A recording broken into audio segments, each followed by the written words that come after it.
자, 앞에서 얘기 나왔던 것처럼 오르는 종목은 제한적인데 왜 이렇게 변수들은 무제한적으로 튀어나오는지 모르겠습니다. 지금 나오고 있는 변수들이나 리스크, 불확실성들 어떤 것들이 있는지 체크해보고 또 여기에 맞는 전략들과 종목군들 체크해보도록 하죠.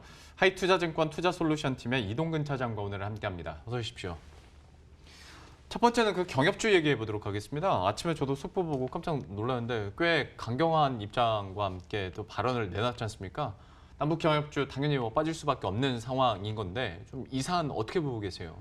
일단 아침에 장 시작 전부터 어느 정도 이게 노출이 돼 있는 재료였는데 네. 그렇기 때문에 사실 좀 우려가 많았어요. 근데 지금 생각보다 저는 물론 지금 가지고 계신 분들이나 상당히 좀 고민이 있으시겠지만은 그 어떤 낙폭에 있어서는 저는 사실 우려했던 것보다는 그래도 좀 선방을 하고 있는 종목들이 많지 않나 그런 생각을 하게 됩니다. 예. 사실 이제 그런 거죠. 이제 뉴스를 통해서도 이제 이런 분석 자료들이 많이 나왔습니다. 그렇기 때문에 결국 어떻게 보면은 이 김정은 위원장의 발언이 어떤 의도인지 이런 부분에 대한 해석이 좀 필요한 거고요. 예. 사실 아시겠지만은 지금 남북 경협이 제대로 이루어지고 있지 않잖아요. 사실 네. 그런 부분들에 대한 좀 이제 불만의 제기 그리고 이제 결국 지금 어차피 북한하고 미국하고 계속해서 지금 협상을 하고 있는 단계인데 여기서의 어떤 그 좀 주도권 또 싸움이기도 하고요. 한편으로는 또 이제 우리 측에 좀 중간에서 좀 해봐라 이런 예. 식의 어떤 또 이제 역할을 촉구하는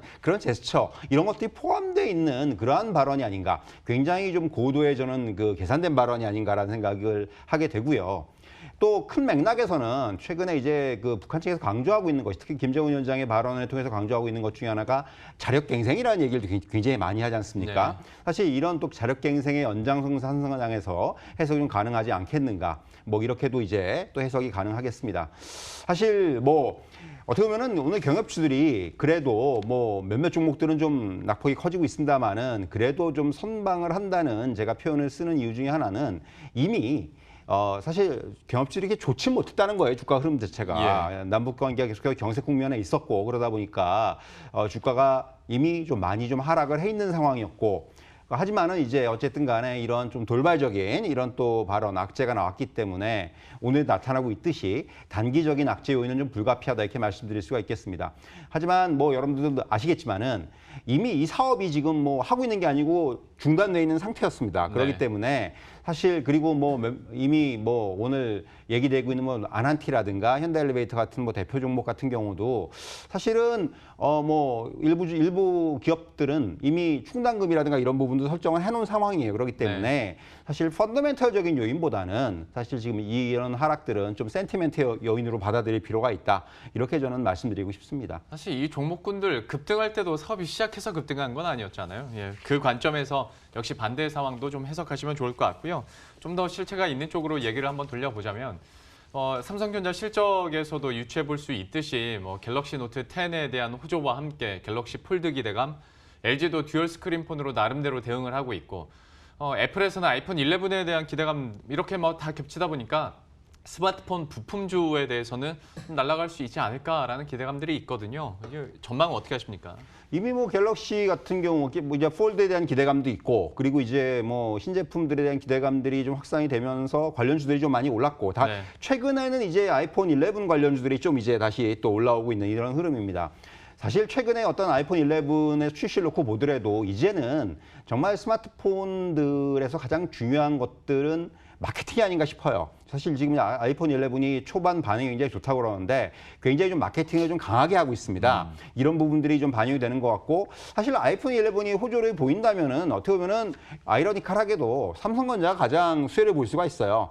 이미 언론 보도에도 나왔지만은 삼성 디스플레이의 OLED 패널 출하량이 10% 정도 증가할 것이다. 예. 이런 보도도 나오고 있기 때문에 오히려 아이폰이 잘 팔리면 삼성전자가 어떤 그 수혜를 누리는 이러한 모습도 저는 연출될 거라고 보여집니다. 또 하나는 당장 4분기도 중요하지만은 내년 글로벌 스마트폰 시장에 대한 기대감들이 있습니다. 이제 예. 5G 폰의 어떤 이런 본격화가 이루어지면서 사실 최근에 글로벌 스마트폰 시장이 계속해서 역성장을 해왔는데 내년에는 좀 이제 성장으로 돌아설 수 있을 거라는 기대감들이 상당히 많습니다.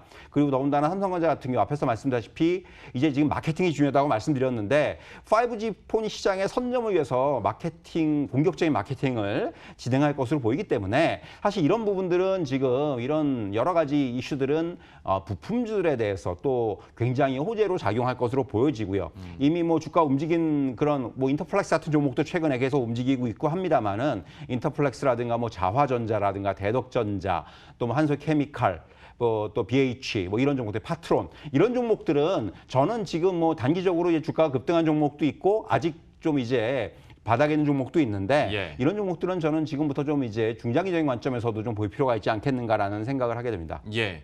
그리고 좀 사람들이 뭐 투자와 그리고 앞으로의 향후 미래 먹거리 막 이게 겹치다 보니까 디스플레이 얘기도 스마트폰 하면서 더 자주 하게 되는 것 같은데 디스플레이 업종에 대한 뷰는 잠깐 어떻게 갖고 계십니까? 사실 뭐 디스플레이도 마찬가지입니다. 최근에 이제 가장 큰 이슈는 삼성전자의 OLED 투자 시작이죠. 그렇죠. 사실 뭐 OLED라는 표현은 안 썼습니다만은 어떻게 보면 삼성전자가 과거에 한번 이 대형 OLED 시장에 들어왔다가 좀 실패한 경험이 있기 때문에 이번에 좀 이제 다른 각도에서 접근을 한 거죠. 이제 QD OLED라는 표현을 이제 표현을 쓰고 있는데 어쨌든 간에 OLED 관련주들 뭐 최근에 이제 등락을 겪었습니다만은 저는 그렇게 생각합니다. 뭐 그 스마트폰 관련주도 그렇고 OLED 관련주도 그렇고 이렇게 좀 이게 그 눌림목이 나오고 조정이 나올 때 이런 종목들은 좀 한번 매수 관점 접근하는 이런 시각이 필요하지 않겠는가. 결과적으로 지금 IT의 실적들은 향후에 이제는 업사이드가 좀 많다고 저는 생각을 해요. 이번에 삼성전자나 LG전자를 비롯해서 예. 이런 이제 어느 정도 이런 그 중소형주들도 이제는 실적이 좀 호전될 수 있는 국면으로 접어들었다고 생각을 하기 때문에 그런 차원에서 좀 이제는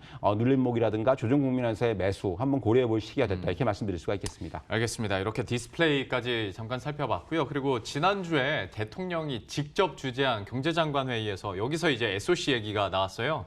하다 보니 건설 뭐 관련한 또 인프라 관련한 종목들이 좀 그때 반응을 했었고 여기에 대해서 뭔가 또 올 거다라고 전망들을 하는데 관련한 투자 전략은 그러면 어떻게 가져가야 될까요? 사실 이제 그 경제장관 회의뿐만이 아니라 어제 있었던 시정연설에서도 또 SOC 투자에 예. 강조했습니다. 그렇기 때문에 이런 어떤 정책적인 기대감들은 계속해서 좀 이 업종 내에서 호재로 작용할 것으로 보여집니다.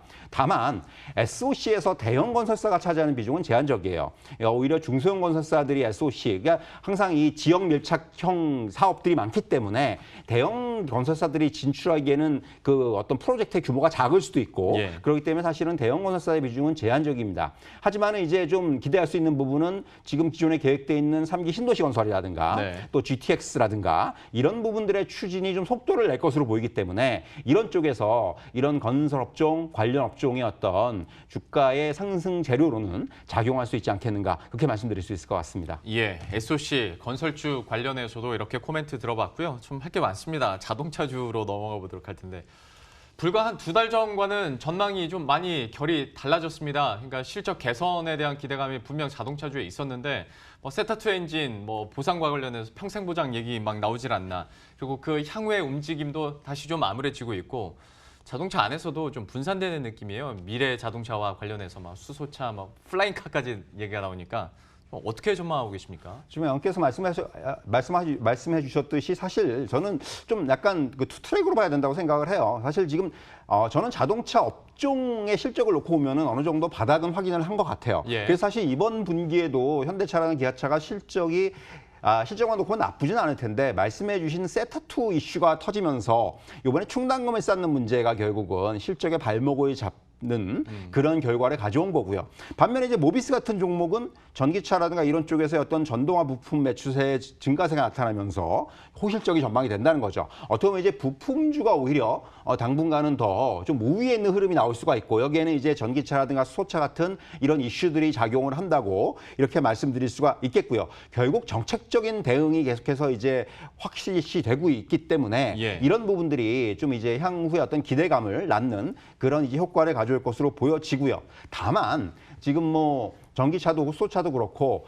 물론 이제 전기차, 2차전지 관련주들은 어느 정도 이제 실적으로 서서히 반영이 되기 시작하는 단계입니다만은 아직까지 수소차 같은 경우는 실적으로 반영되기까지 약간 그 어떤 그 괴리가 나타날 수가 있어요. 그렇죠. 예. 그렇기 때문에 이 부분은 꼭 염두에 두셔야 됩니다. 사실 아직까지 수소차란 이런 쪽 관련주들은 어떤 실적보다는 약간 그 뉴스 플로우 또는 이제 테마 이런 쪽에 좀 더 이제 비중을 두는 이런 투자 전략이 필요하지 않겠는가 이렇게 정리해 드릴 수 있을 것 같습니다. 그러면 아무래도 매수 버튼은 수소차 쪽보다는 전기차 관련해서. 전 사실 이차전지가 최근에 뭐 여러 가지 악재로 인해 가지고 주가가 좀 많이 빠져 있는데 예. 그렇기 때문에 역으로 봤을 때 조금 이제 사기 좋은 쪽으로 이제 사기 좋은 가격대 예. 접근한 종목들이 많습니다. 그렇기 때문에 이차전지는 어차피 뭐 중국도 그렇고 이제는 유럽도 그렇고 점점 이제 확산이 돼가는 그런 추세이기 때문에 오히려 전기차 이차전지 관련주 쪽에 저는 좀 더 좀 관심을 가져보자 이렇게 말씀드릴 수 있을 것 같습니다. 그러니까 시장이 전반적으로 조정받고 살 종목 없을 때 그나마 버텨준 곳이 이 전기차랑 5G였는데 여기에 대해서도 또 많이 떨어진 종목들을 중심으로 역발상도 가능할 거다라고 얘기를 해주셨어요. 또 다른 주제입니다. 소비 시즌 관련해서 이것도 요즘에 근데 얘기를 의외로 많이 안 하는데 광군제나 블랙 프라이데이 그리고 연말 되면 될수록 소비 관련된 종목들은 다시 한번 눈여겨보기 마련이거든요. 좀 어떻게 보고 계세요? 사실 저는 이제 그 가장 근본적으로 중국의 경제 성장률이 최근에 둔화되고 있다 보니까 네. 사실 중국 정부 차원의 소비 부양 정책은 이어질 거예요. 좀 더 강한 정책이 계속 나올 수 있을 거라고 생각을 합니다. 예. 사실 여기서 이제 출발해야 한다고 생각을 하고요. 그렇기 때문에 이번에 광군제라든가 이런 쪽에서도 어떤 중국 정부 차원에서 뭔가 계속해서 촉진하는 이런 뭔 정책들이 좀 수반되지 않겠는가. 결국 이런 부분이라면은 뭐 화장품이라든가 면세점 같은 대표적인 중국 그 인바운드 소비재들은 계속해서 좀 관심이 필요하다고 볼 수가 있겠고요. 또 하나는 이제 최근에 우리나라의 중국인 관광객이 회복이 되고 있어요. 그러니까 예. 저는 이제 이 부분은 항상 제가 좀 체크를 하기 위해서 뭐 공항도 가보고 명동도 가보고 하는데 네. 정말 좀 이제 이게 늘어나는 게 좀 눈에 보이는 이제 그런 그래요? 단계까지 온 것 같아요. 사실 예. 보면은 주말에나 이런 때 나가 보면은 사실 아직까지 물론 미중 무역 분쟁이라든가 이런 불확실성이 남아 있다는 부분은 고려해야 되는 요소입니다. 하지만은 결국 이 중국 어떤 관련된 종목들은 사실 주가가 많이 빠지기도 했었고 최근에 어떤 그 반등 과정에서 좀 빛을 못 본 종목들이 많거든요. 그렇기 때문에 이런 화장품이라든가 이런 쪽 물론 이제 화장품 같은 경우는 이제 중국 로컬 업체들의 추격이 굉장히 지금 빠르게 전개가 되고 있기 때문에 사실 좀 그 안에서 좀 이제 그 차별화될 수 있습니다. 그렇기 때문에 대표주 예를 들면 뭐 아모레퍼시픽이라든가 LG생활건강이라든가 예. 또 뭐 코스맥스라든가 이런 종목들 그리고 뭐 오늘 여러 번 좀 앞에 시간에 다뤄진 걸로 알고 있는데 호텔신라 같은 종목도 주가가 많이 빠졌기 때문에 이런 종목들은 좀 이제 관심을 가져봐도 되지 않겠는가 그렇게 말씀드릴 수 있을 것 같습니다. 예, 뭐 화장품 그리고 면세점 앞에서도 호텔신라 잠깐 코멘트도 드렸었는데 또 짚어주셨고 연우나 코스맥스처럼 화장품 안에서도 조금 더 안전한 OEM이나 ODM 업체도 한번 들여다보면 좋을 것 같습니다. 자, 전반적으로 여러 가지 변수들 계속 체크를 해봤는데요. 앞으로의 시장 전략 큰 그림도 마지막으로 그려보도록 하겠습니다. 좀 어때요? 원달러는 많이 떨어지긴 했는데 수급 상황이 그렇게 이제 막 엄청 회복됐다고 하기는 좀 이른 감이 있고 지수 전망과 함께 투자 전략 어떤 그림 그리고 계세요? 예, 사실 뭐 그런 거죠. 전 그렇게 생각을 해요. 이제 시장이 악재가 많다가 네. 이제는 호재들이 좀 부각이 되는 국면으로 접어들었다 이렇게 말씀드릴 수가 있겠고. 네. 근데 이제 뭐 최근에 보시면은 뭐 이게 업종이 다 오르는 게 아니고 일부 업종 일부 종목으로의 쏠림 현상들은 여전합니다. 사실은 그렇기 때문에 사실 아직까지 이 시장이 본격적으로 이제는 정말 안심해도 될 만한 그런 상승 국면이다라고 얘기하기는 좀 이른 것 같고요. 예. 하지만 이제 반등 시도는 계속해서 이어질 수 있는 그런 상황이라고 말씀드릴 수가 있겠습니다. 바꿔 말씀드리면은 지수의 하단은 견조한데 아직까지 방향성이 뚜렷하진 않다 이렇게 말씀드릴 수가 있겠고 그렇기 때문에 코스피 기준으로 봤을 때 지난번에 돌파를 시도했다가 실패한 2100선의 그 안착 여부가 굉장히 중요하다 이렇게 말씀드릴 수 있을 것 같고요. 그리고 이제 무엇보다도 지금 눈여봐야 되는 부분 역시 수급적인 부분인데 외국인의 매수 여부입니다. 역시 이제 글로벌 중앙은행의 통화 완화 본격화라든가 이런 부분들로 인해서 유동성의 증가 기대감들은 높아요. 그렇기 때문에 이런 자금들의 일부라도 이런 그 이머징 마켓으로 들어올 수 있는지 여부, 그래서 예. 이제 외국인 매수가 좀 본격화될 수 있는지의 여부, 이 부분이 상당히 향후 시장이 좀 본격적으로 상승 국면으로 가기 위해서는 굉장히 중요한 변수다. 그래서 저는 이런 외국인 수급을 굉장히 눈여겨볼 필요가 있다. 이렇게 정리해 드릴 수 있을 것 같습니다. 예, 수급까지 체크해 주셨는데요. 이거는 진짜 짧게 우문이긴 합니다만 연기금은 계속 삽니까? 연기금 당분간은 저는 매수 관점으로 갈 것 같아요. 지금 일단은 뭐 계속해서 지금 아직까지 뭐 그 시각이 근데 한 뭐 며칠 만약에 연기금이 사다가 며칠 매도가 나온다면은 그땐 좀 다시 한번 체크를 해봐야 되겠지만 일단은 지금 흐름 자체는 추세 자체는 사는 쪽으로 가는 걸로 보여집니다. 예, 저와 방송하는 전문가들은 다 똑같은 대답입니다. 역시 한번 유심히 지켜보도록 하죠. 하이투자증권 투자솔루션 팀의 이동근 차장과 함께했습니다. 고맙습니다.